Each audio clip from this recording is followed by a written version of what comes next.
Groveport police are commending the evacuation of employees at that local warehouse during a deadly shooting that took place on Monday. NBC4's Jonathan Jackson live outside the facility where that shooting happened. Jonathan, police say the situation could have been a lot worse.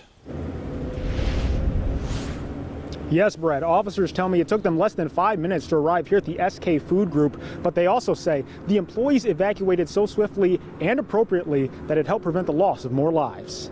We think that's not going to happen here as well until at 5:24 in the morning it does happen here. As police continue their investigation into a deadly shooting at this Groveport warehouse, Lieutenant Josh Short with Groveport Police says it was the facility's preparedness for such an event that helped save hundreds of lives. Within the last 2 weeks, they had done some evacuation training with each of their shifts, and that was very, very obvious in the way they evacuated that building.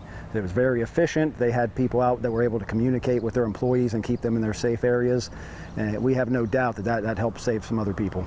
According to Groveport Police, on Monday morning, a male suspect came into the locker area of the warehouse and shot a woman multiple times, then took off. That man was later found dead, electrocuted after climbing a utility pole down the road. Police are investigating the incident as a murder-suicide, but say more lives could have been lost if not for the employees following the building's safety plans. I would say they had probably about 95% of their people out of that building. And you have to think, a large building like that with people spread out all around there, how do you communicate that to people? But they were able to do that. They were able to get their people out of the building and out to their safe zones so that the law enforcement could come in and do what we needed to do.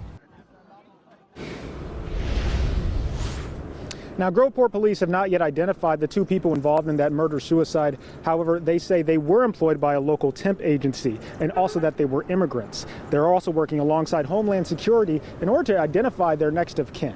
Local for you in Groveport, I'm Jonathan Jackson, NBC4.